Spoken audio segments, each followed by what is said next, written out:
Mga friends, welcome to Harana session ni Popshi. Ngayon, ang kanyang Harana is by Apo Hiking Society, composed by Jim Paredes. Ano bang title? Produced Sinabi mo by- na ba? Okay. Suspense. Oh. Produced by Viker Recording. So, yung title niya is Excited si Popshi. So, ang title is Tuyo ng Damdamin. Ano ha? Ano sa English no? English, dry. Dry. Dry feelings. Hindi yung isda hindi ito yung mabantot. Joke. Okay. Tuyo ng damdamin. Ano bang ano siya? Anong tema ba nung nung pinakinggan mo, Ma'am Parang Shi? falling out of love siya. Yung song niya. So, ang hirap din ng yung kung paano ibabalik yung feelings daw. Ibig sabihin wala na. Parang wala na. Pero kahit nag-try ano siya, gawin. di ba? Yeah, tinatry gawin na mapanumbalik yung love, pero wala na dahil natuyo na yung damdamin. So, I hope this will not happen sa mga nagmamahalan. Sa tingin mo ba masakit yun, lalo na if you have your family, if you have your kids.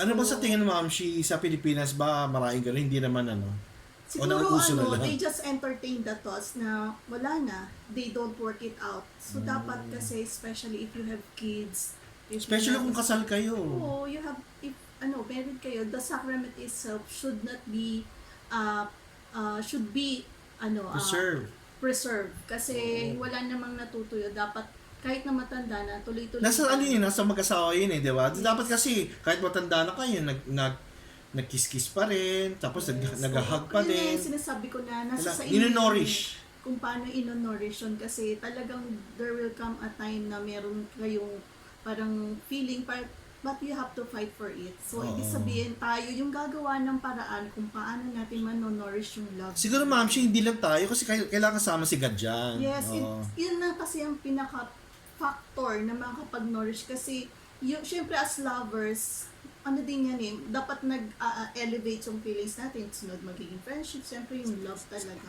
Ultimately, si God. So, without further ado, let's welcome Popshi. Anong kanta, Ma'am Shi? Tuyo ng damdamin. Tuyo. Tuyo. Sige, Ma'am Shi. By Apo Hiking Society. Okay. Hello! Hello mga friends! Welcome to another session ng Popshi.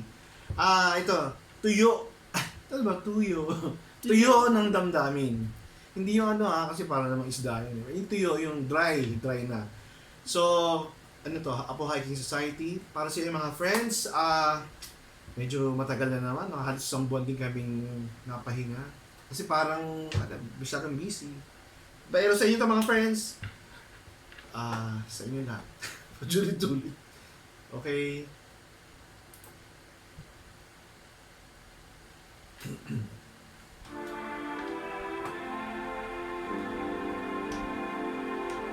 Minsan kahit na pilitin mong umini, ang damdaming di siya susunod at di maglalambing.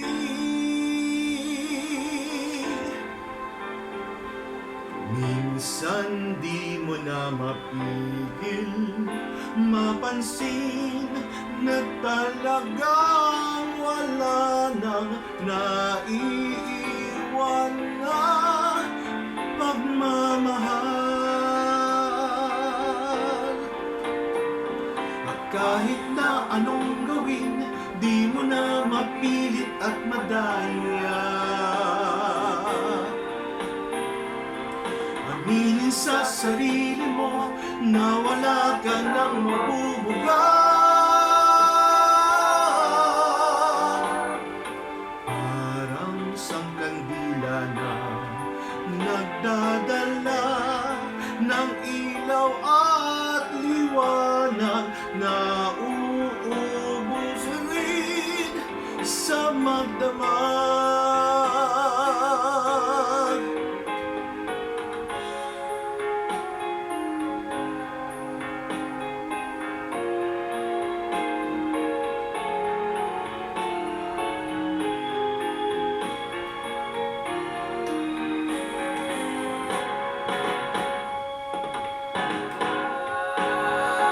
Kahit na anong gawin, di mo na mapilit at madaya.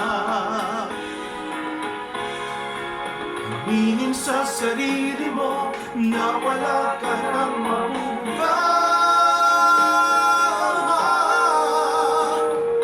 Di na madaig bumabalik ang dating matamis na kahapon. Pilit may tuyo ng damdamin.